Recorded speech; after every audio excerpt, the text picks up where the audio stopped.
કિંમતમાં અને વેલ્યુમાં એટલે પ્રાઇસ અને વેલ્યુમાં કેમ ફેર પડી ગયો? Design of the internal structure. આ એક વાક્ય તમે યાદ રાખજો, આખા પ્રવચનમાં યાદ ના રહેતો. અને આ વાક્ય લઈને ઘરે જવાનું, design of your internal structure. એટલે કે આપણી લાગણી, ભાવના, વિચારો, એટીટ્યુડ, કેરેક્ટર, એ બધું. બહાર તો અત્યારે બધા પાસે સરખું છે, બુદ્ધિ બધા પાસે છે, ઓછી હોય તો બાકીની ઇન્ટરનેટ આપી દેશે. હા કે ના? કનેક્ટિવિટી બધા પાસે છે, કારણ કે સોશિયલ મીડિયા ફ્રી છે, એટલે બધા પાસે કનેક્ટિવિટી છે. ઇન્ફોર્મેશન બધા પાસે સરખી છે, ઇક્વલ એક્સેસ ટુ ઇન્ફોર્મેશન બધા સિટીઝન્સ છે. જ્યારે બધા પાસે બાહ્ય રીતે બધું સરખું છે, ત્યારે who will progress, who will win the competition, who will grow, who will succeed?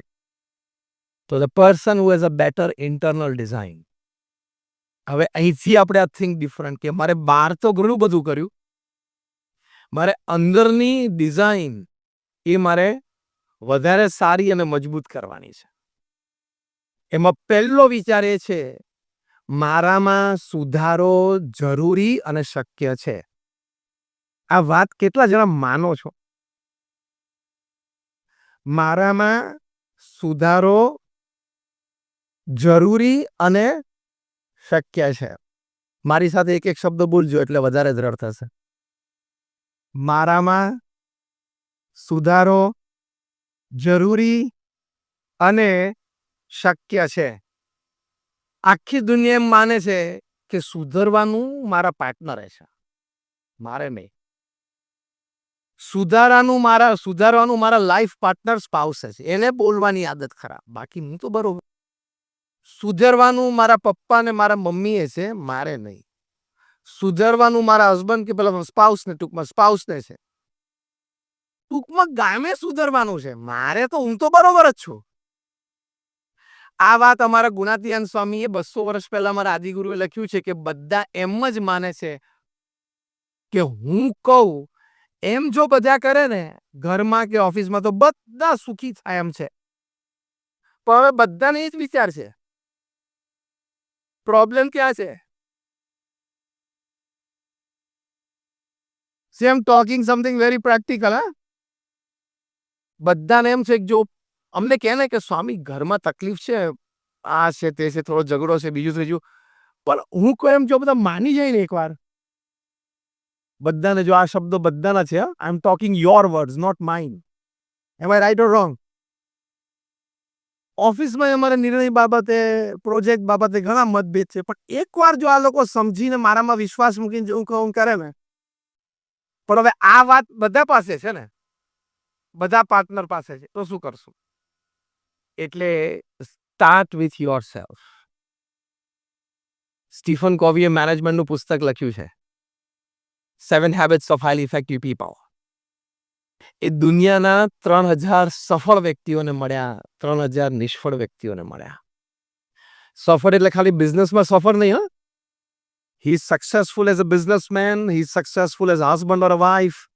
The person is successful as a neighbor, as a relative, as a friend.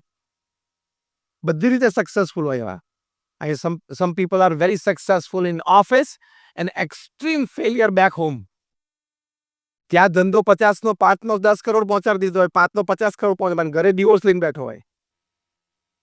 Some people are extremely successful in office and extreme failures at home. એવાની વાત નથી. 3,000 all-round success people, 3,000 all-round failures. Interviewed them. એની પરથી અમને આ પુસ્તક લખ્યું છે કે જે અતિ સફળ વ્યક્તિઓ હતા એના જીવનમાં 7 આદતો હતી, 7 habits. એમાંની એક હેબિટ આ લખી છે એમને, first seek to understand and then to be understood. પહેલા તમે સામેવાળી વ્યક્તિને સમજવાનો પ્રયત્ન કરો.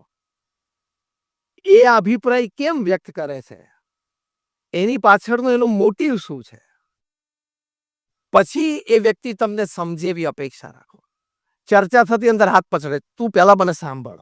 સ્ટીફન કોવી કહે છે આ 3000 વ્યક્તિઓની આદત હતી, પહેલા તું બોલ. Here lies the difference in thinking different.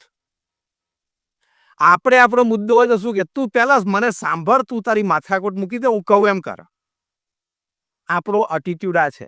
Stephen કોવી શીખવાડે છે કે સફળતા માટે શું કહેવાનું, પહેલા તારા મનમાં ને બધું બોલ, હું શાંતિથી સાંભળું. તારે 15 મિનિટ જોઈએ છે તો હું તને 20 મિનિટ આપું.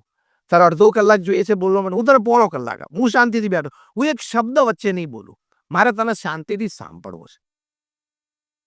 સ્ટીફન કોવી બહુ સરસ લખે છે કે those people who are successful in their business circles, in their social circles, in their families were emphatic listeners. એટલે અહીંયા think different. સારા શ્રોતા બનવું. વક્તાઓ માટે એવી કહેવાય છે વાત કે જે સારા શ્રોતા હોય ને સારા વક્તા બને. તો seek first to understand and then to be understood. કે મારા એક આ ફેમિલી મેમ્બરનું વર્તન આવું કેમ છે, એની સાથે ઝઘડવાનું ને ટોકવાનું નહીં કરવા. પહેલા એને શાંતિથી એ વ્યક્તિને સમજવાનો પ્રયત્ન કરવાનો કે એનું બેકગ્રાઉન્ડ શું છે, એનું એકેડેમિક્સ શું છે, એની સંગ સોબત શું છે, એના વિચારો શું છે, એ નેટફ્લિક્સ ઉપર શું જોવે છે, એનું સોશિયલ મીડિયામાં સર્કલ શું છે. એ પહેલા તમે તમારી સર્કલમાં જે વ્યક્તિઓ છે જેની સાથે પ્રશ્ન છે એને સમજવાનો પ્રયત્ન કરો.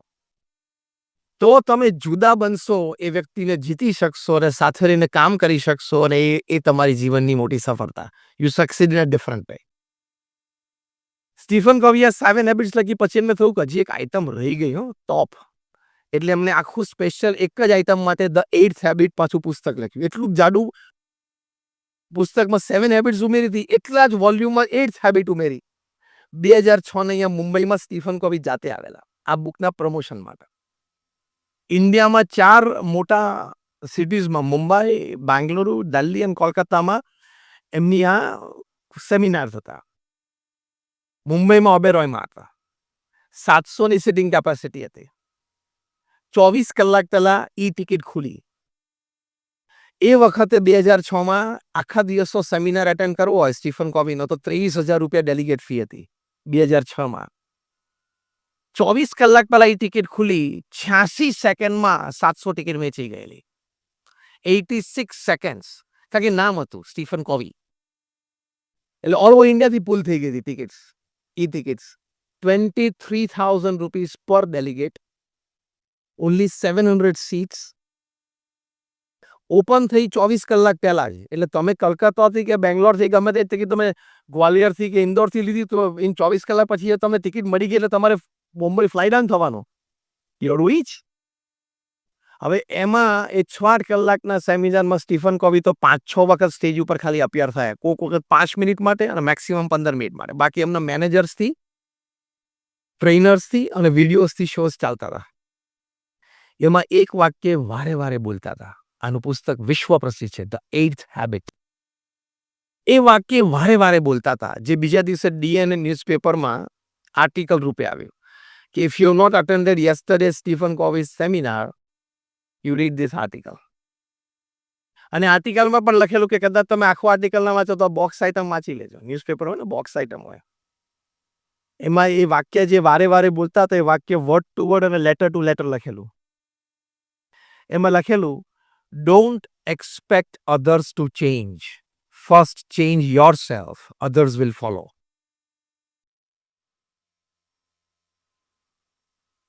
I think different. બધા મને અનુકૂળ થાય અપેક્ષા મૂકી જ દેવાની. એક વ્યક્તિ પણ મને અનુકૂળ થાય અપેક્ષા મૂકે, પહેલા હું એને સંપૂર્ણ અનુકૂળ થઈ જાઉં. Let us give him or her a chance to change. We want to use force to change a person. Don't use force. Use quality and values to change a person. આ વિચારધારામાંથી કેટલા બધા ડિવોર્સિસ બચી ગયા છે. આ વિચારધારામાંથી કેટલી બધી બિઝનેસ પાર્ટનરશિપ બચી ગઈ છે. આ વિચારમાંથી ઘણા બધા ફેમિલીનું ડિસઇન્ટિગ્રેશન બચી ગયું છે. Don't expect others to change. First change yourself. Others will follow. આ વ્યક્તિને મારી સાથે તકલીફ છે, એ મારા કયા વિચાર કે મારા કયા ટેવ કે સ્વભાવના લીધે હું એને અનુકૂળ નથી આવતો, એ ચેક કરીને આપણે ચેન્જ કરવો પડે. એટલે પહેલો મોટો એટીટ્યુડ એ કાઢી નાખવાનો કે હું બરોબર જ છું. પહેલો કયો એટીટ્યુડ કાઢી નાખવાનો કે I am perfect and I am okay. Am I right or wrong? So repeat with me what I say. I am not perfect. મજા આવી આ વાક્યમાં? હવે ઘણા બધાને ઈગો ડિફ્લેટ કરવો પડશે. સાથે પેરેલલ જ વાક્ય ચાલે. આઈ એમ ઇમ્પરફેક્ટ. બસ આટલું તમે તમારા સ્પાઉસ સાથેના રિલેશનમાં મગજમાં રાખજો. તમારા બિઝનેસ પાર્ટનર સાથેના રિલેશનમાં મગજમાં રાખજો. કોઈ પણ વર્કિંગ કલીગ સાથે રાખજો. અમારા ગુરુ મહંત સ્વામી મહારાજ છે જર્મની ગયેલા 1986માં, જ્યારે અમે ગાંધીનગરનું અક્ષરધામ બનાવી રહેલા ત્યારે. એટલે પ્રમુખ સ્વામી મહારાજની આજ્ઞાથી મહંત સ્વામી મહારાજને અમારા સંતો દુનિયાના ઘણા બધા દેશોમાં મ્યુઝિયમના ક્યુરેટર્સ એને મળવા માટે ગયેલા, ટુ લર્ન ફ્રોમ ધેમ કે આપણે આપણી વસ્તુ કેવી રીતે સારી રીતે પ્રેઝન્ટ કરી શકીએ, પ્રેઝન્ટિંગ ટેકનિક્સ જોવા માટે. તેમ કરતા કરતા જર્મની પહોંચે ને ત્યાં સ્ટટગાર્ટ ગયેલા. સ્ટટગાર્ટમાં મર્સિડીઝ બેન્ઝની ફેક્ટરી છે, ધ મધર ફેક્ટરી. એ ત્યાં વિઝિટ કરી. તો એક ગાઈડ છે એ અમને અમારા સંતોની ટીમને ગાઈડ કરતા હતા. એમાં નવી નવી ટેકનોલોજી બતાવે અને વારે વારે એમ કે આ વસ્તુ અમે બનાવીએ છીએ એ હ્યુમન પ્રોટેક્શન માટે છે બેઝિકલી. અમે એમને બતાવ્યું કે એક્સિડન્ટ થાય તો સ્ટીયરિંગ અને ડ્રાઈવરની છાતીની વચ્ચે કુશન આવી જાય, જે હવે તો બધી ગાડીઓમાં છે, પણ 1986માં મર્સિડીઝે ઇન્ટ્રોડ્યુસ કર્યો તે બહુ નવી વાત હતી. એટલે કે એરબેગ. એટલે કે આ કુશનના લીધે પેલું સ્ટીયરિંગ છે ડ્રાઈવરને છાતીમાં વાગે નહીં તો નોર્મલી લંગ્સ તૂટી જાય, પાંસળી તૂટી જાય, માણસ મરી જાય. એટલે કે હ્યુમન પ્રોટેક્શન અમારી માટે બહુ ઇમ્પોર્ટન્ટ છે. Safety is important. એ બધા બહુ ઇમ્પ્રેસ થઈ ગયા અને એને ટેકનિક કરી બતાવી. ત્યાં એ લોકો ઝડપથી એ ઊભું કરે આર્ટિફિશિયલ બેંગ, અને એ રીતે ઊભું કરે ને પછી બલૂન સ્પ્રાઉટ આઉટ થાય, એરબેગ એ દેખાડે. એટલે ડમી એક્સપેરિમેન્ટ કરીને દેખાડ્યું એટલે બધા બહુ ઇમ્પ્રેસ થયા. એટલે અમારે એક સંતે પ્રશ્ન પૂછ્યો ગાઈડને કે actually who creates the accident, the car or the driver? Accident કોણ કરે છે, ડ્રાઈવર કે કાર? એટલે પહેલા કીધું કે ઓફકોર્સ તો ડ્રાઈવર જ કરે છે. એટલે અમારા સંતે કીધું કે આ ટેકનોલોજી તમે ઇમ્પ્રૂવ કરો છો એ બહુ સારી વાત છે. ટેકનોલોજી તો દિવસે દિવસે ઇમ્પ્રૂવ થવી જ જોઈએ, પણ સાથે માણસ પણ ઇમ્પ્રૂવ થવો જોઈએ. પછી અમારા સંતો કીધું કે you improve the technology, we improve people.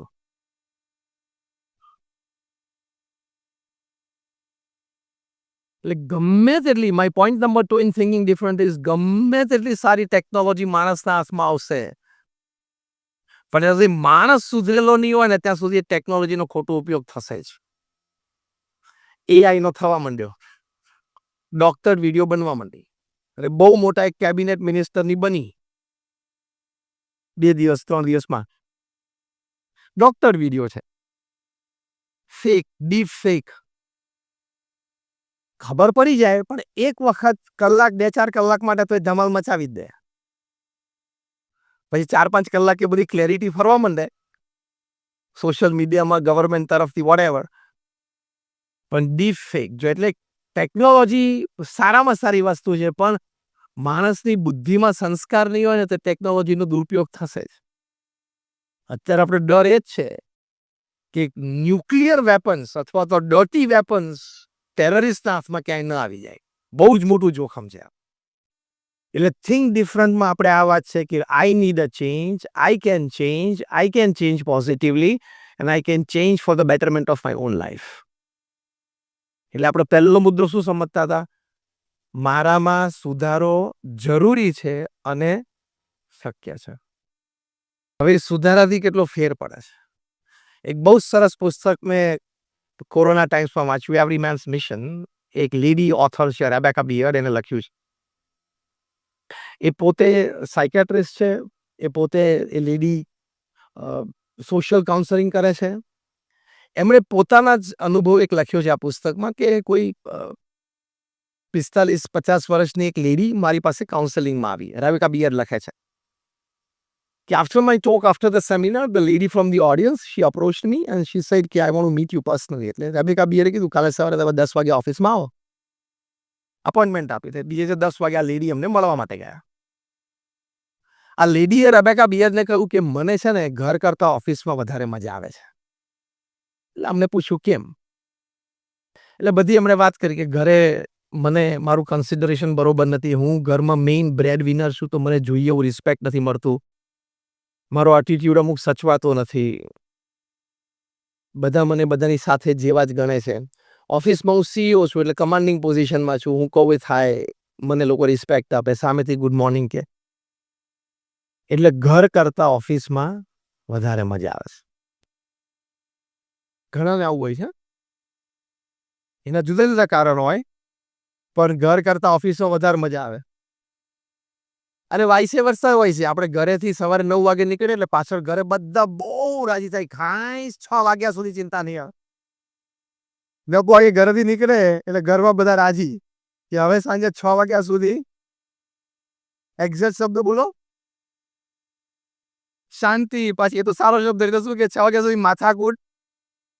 ખબર છે એક્ઝેક્ટ, હા, જસ્ટ અ લાઇટર મોમેન્ટ છે. આ તો આનંદ માટેની વાત છે. પછી રેબેકા બીયર્ડે બહુ એમની સાથે ડિટેલમાં ચર્ચા કરી અને પછી ખબર પડી કે આ વ્યક્તિને ઘરના ફેમિલી મેમ્બર્સ પાસેથી અપેક્ષા ઘણી બધી છે. કે હું મેઇન બ્રેડ વિનર છું, તો ઘરમાં હું જોઉં ત્યારે મને રિસ્પેક્ટફુલી બધાએ સ્માઇલ આપવી જોઈએ. હું ઓપિનિયન આપું એ કન્સિડર કરવું જોઈએ. ફોર એક્ઝામ્પલ કે સમરમાં આપણે ક્યાં જવું છે ટૂરમાં, તો હું જે સજેસ્ટ કરું સ્થાને બધાએ સ્વીકારવું જોઈએ. આવી અંદર અંદર ઈચ્છા રહે છે. બહુ સરસ સલાહ એમણે આપી. પુસ્તકનું નામ જ સરસ છે, એવરી મેન્સ મિશન. બધાનું આ મિશન તો છે જ. શું એમને સલાહ આપી કે પહેલા તમે ભૂલી જાઓ કે you are the principal happiness giver in the house. તમે પ્રિન્સિપલ બ્રેડ વિનર છો, પણ પ્રિન્સિપલ હેપીનેસ ગિવર નથી. કેમ? તમારા ઘરમાં એક નાનું 1.5 વર્ષનું નાનું બાળક, એની ઇનોસન્ટ સ્માઇલમાં પણ ઘરમાં હેપીનેસ ફેલાવવાની તમારા પૈસા જેટલી જ તાકાત છે. એટલે you may be a principal bread winner of your house, you are not the principal happiness maker of your house. એટલે તમારો ઈગો ઓછો થઈ જાય. ખ્યાલ આવે what I'm talking? આ વાત કરીને એમને કહ્યું કે તમે અપેક્ષા મૂકી દો. તમે ફેમિલી એટલે કે તમારા ઘરની અંદર એન્ટર થાવ છો એટલે બધા ઇક્વલ છે. 1.5 વર્ષનું બાળક, તમે 45 વર્ષના મુખ્ય કમાતી વ્યક્તિ અને તમારા 70, 80, 90 વર્ષના વૃદ્ધ માતા કે પિતા, ત્રણેય સરખા છો. કે ઘરમાં હેપીનેસ માટે ત્રણેયનો રોલ સરખો છે. એટલે આ લેડીને એમ થયું કે ઇટ્સ રાઈટ. એટલે આ લેડી જે કાઉન્સેલિંગ માટે ગયા તેને પોતાનો એટીટ્યુડ ચેન્જ કર્યો. She tried to adjust herself more in the family. After 6 months, she came back to the author and said, "This is a perfect advice. Now I love my family and home more than my office." તો change ક્યાં કરવાનો આવ્યો? પોતાનામાં change. એટલે આજે રાત્રે આજે lesson આપું છું. અમે રજા જ છે આજે, બીજું કંઈ કામ છે નહીં. એટલે આપણે અત્યારે આ ક્લાસ ચાલે છે, એટલે હું અત્યારે ટીચિંગના રોલમાં છું, તમે સ્ટુડન્ટના રોલમાં છો. એટલે હું એક તો હોમવર્ક આપું છું તમને. આજે રાત્રે before you go to bed, sit down quietly with a piece of paper and pen and at least write one positive change that you need to make in yourself so that you better fit your ecosystem. એક change બધાએ લખીને સુવાનું, મારામાં આટલો ફેરફાર મારે કરવાનો છે. ટૂંકમાં મારામાં આટલું ઘટે છે ઉમેરવાનું. એ લખતા લખતા તમને બહુ તકલીફ પડશે. ધ્યાન રાખજો, બહુ જ તકલીફ પડશે. કારણ કે તરત સૂઝવા મળશે મારે શું ફેરફાર કરવા. હું તો ઓકે જ છું. એટલે આપણે અહીંયા થિંક ડિફરન્ટની વાત કરીએ છીએ. એટલે that is think different. And when you think different, you become a different person. જો આ lady, she became a different person. She started enjoying her family. Became a different person. બોલિવૂડના એક બહુ જ સારા ડિરેક્ટર છે અરવિંદ બબ્બલ. ઘણી બધી સિરિયલ્સ અને ઓટીટી પ્લેટફોર્મ્સ ઉપર એ ઘણું બધું એમનું આવે છે. ફિલ્મ્સ પણ ડાયરેક્ટ કરી છે.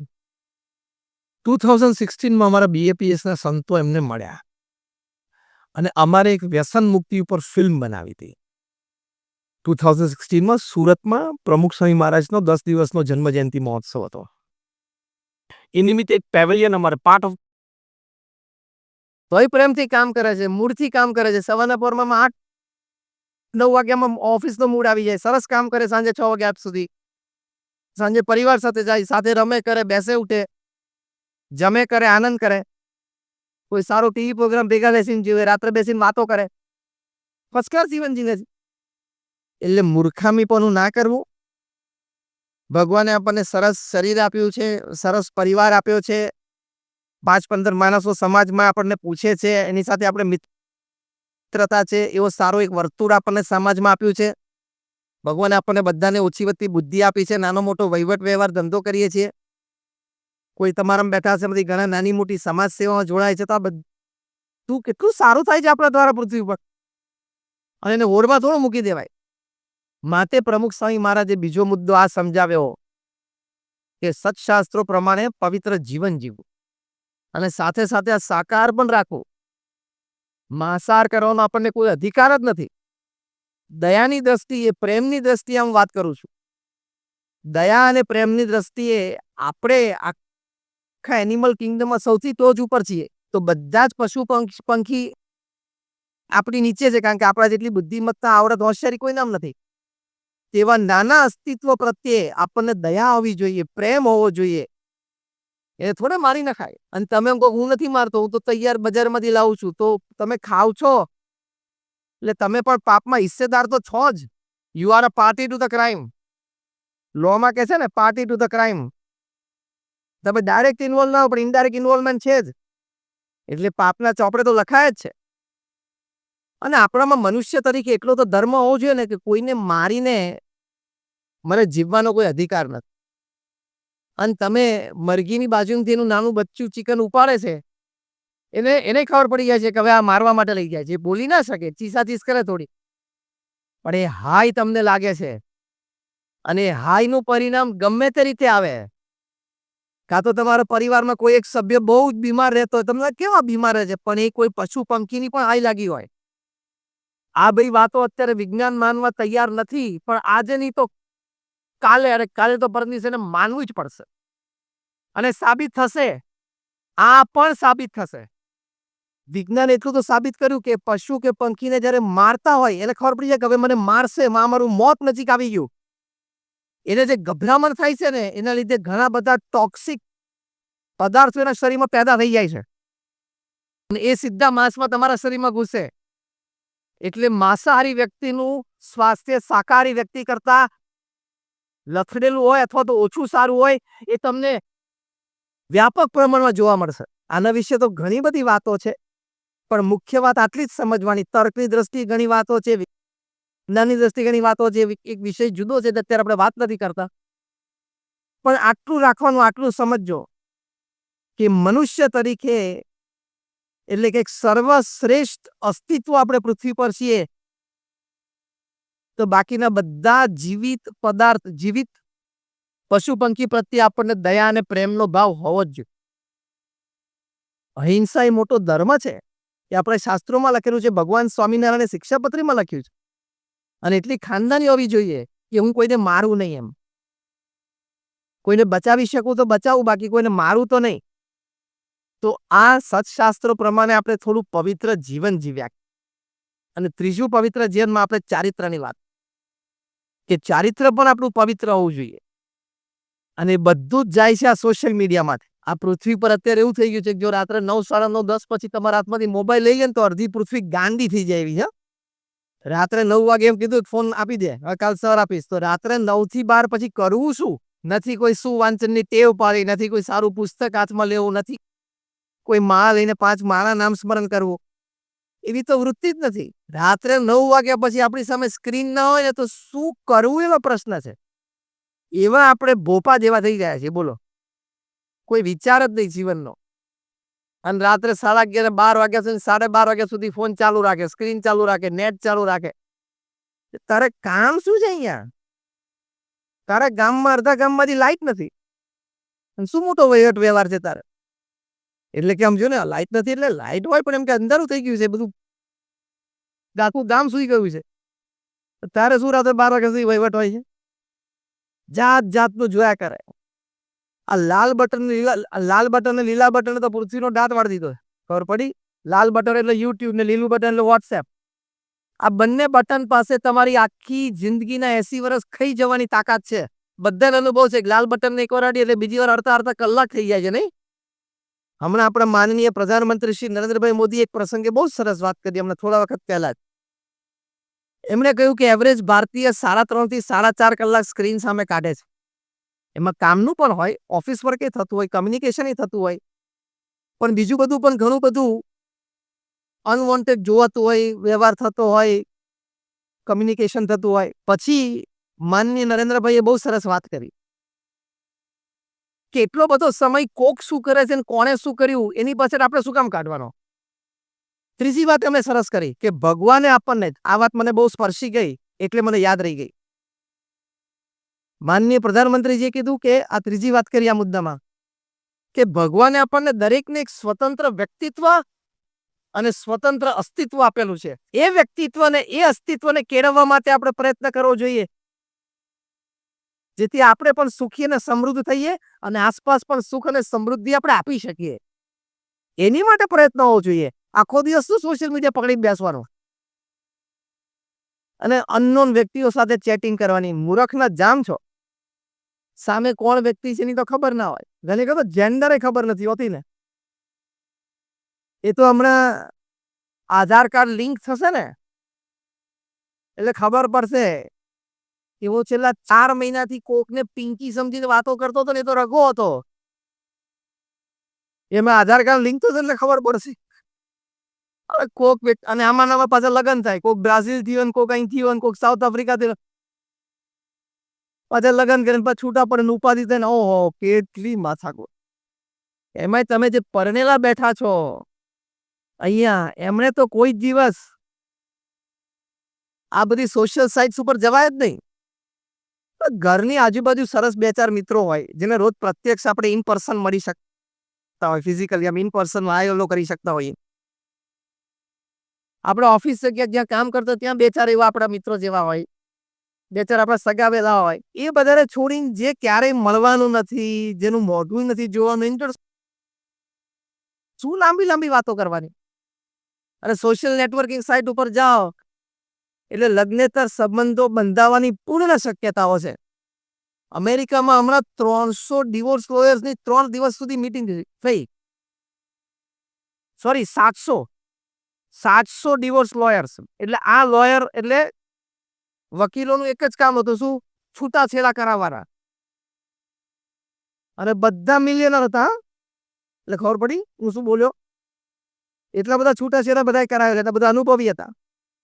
એ લોકોએ 3 દિવસ બ્રેઇન સ્ટોર્મિંગ સેશન ચાલ્યું કે યંગ કપલ્સમાં 25, 28, 30, 32, 35 વર્ષની ઉંમરના જે કપલ્સ હોય પતિ પત્ની, એમાં છૂટાછેડાના મુખ્ય કારણો શું છે?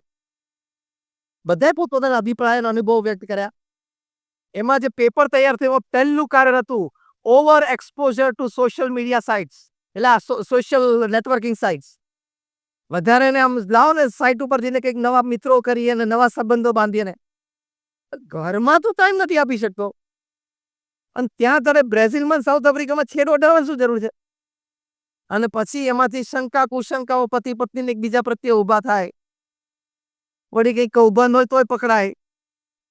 હમણાં બોલો લોસ એન્જલસમાં તો ત્યાં એક બિચારાને થયું શું કે ક્યાંક આવો સંબંધ હશે અને કારમાં એ બે ભેગા જતા હશે. પરણેલો વ્યક્તિ હતો પણ ક્યાંક લગ્નેતર સંબંધ હશે, એની જેનજોડ સંબંધ બંને જણા કંઈક જતા હશે.